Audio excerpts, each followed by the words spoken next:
Hey everyone, welcome back to the channel, or welcome if this is your first time here. Another timely justice topic is trending right now, and it's one that affects all of us who care about fair policing, accountability, and trust between communities and our lovely law enforcement. After recent Boston City Council hearings, people across the country are talking about police body camera and dash cam release protocols, specifically when and how that footage should be made available to the public and to oversight bodies.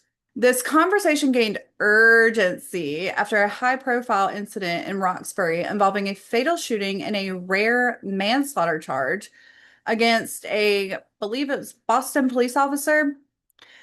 Counselors are now pushing for clear written rules so decisions aren't left entirely up to discretion. Today, we're going to break this down together in a clear, accessible way so that there's no legal jargon overload for some of us. We'll cover why body cameras were introduced in the first place and the specific gaps this case has exposed, details from the April 7th hearing, the broader context for law enforcement transparency and civil rights implications, what other cities are doing, and most importantly, what this means for building or eroding public trust.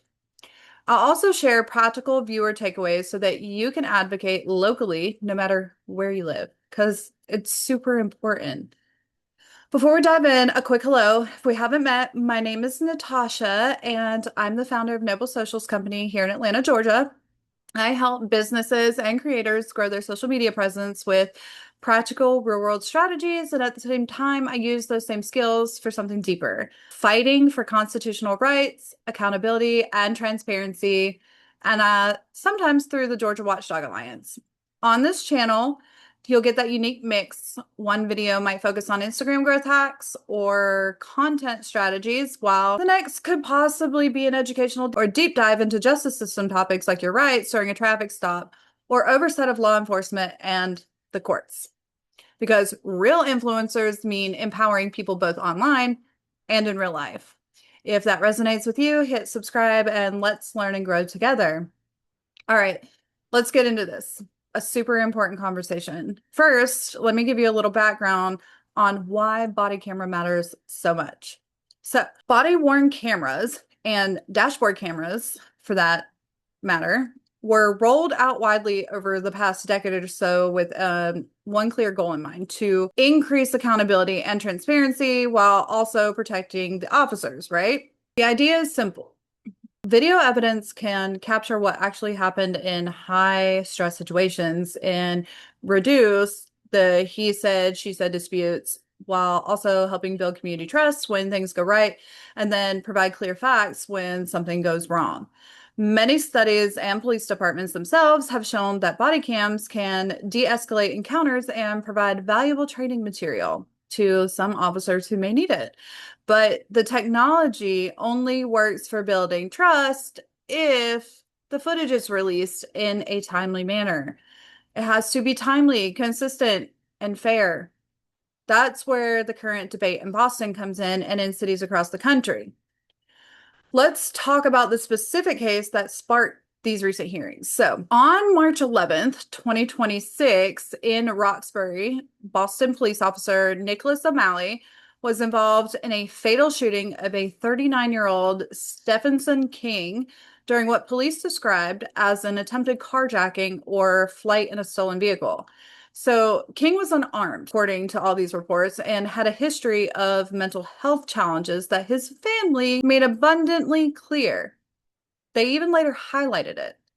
The Suffolk County District Attorney's Office reviewed the body cam footage and found evidence that contradicted the officer's initial account.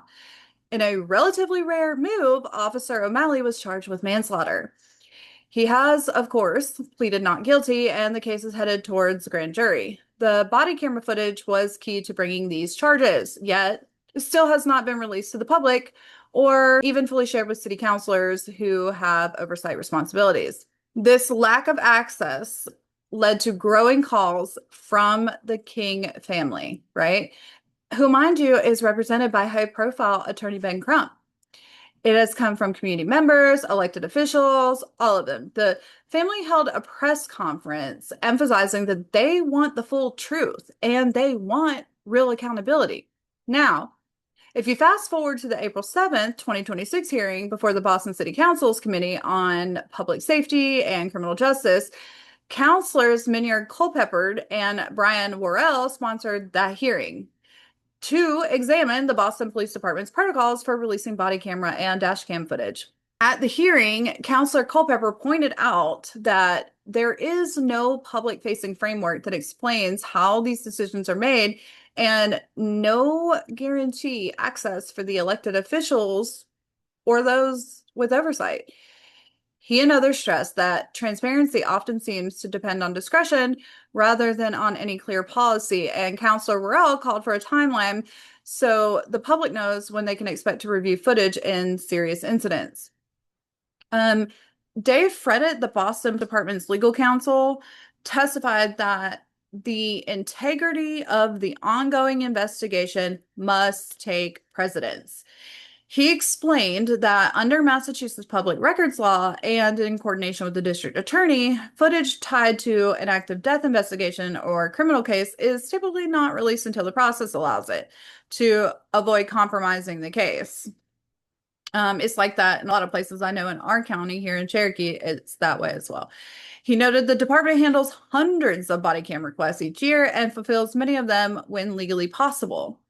Counselors pushed back, asking why there isn't a clear written policy that balances investigation needs with timely oversight and public access. Some emphasize that even if the DA prefers to hold footage, the police commissioner may have separate authority in certain situations. So the hearing highlighted a key tension, protecting the integrity of prosecutions versus the public's right to see evidence in use of force cases, especially when charges have already been filed. This isn't just the Boston story. It reflects broader challenges in law enforcement transparency nationwide.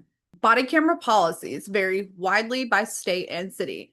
Some places have strong release within however many days rules for serious incidents with redactions for privacy or safety, and others leave more to departmental discretion, which can lead to delays or accusations of selective transparency. Civil rights implications are significant here when footage is withheld for long periods in high-profile cases involving deadly force, especially those raising questions about race, mental health, or de-escalation. It can deepen distrust in communities that already feel over-policed or underprotected.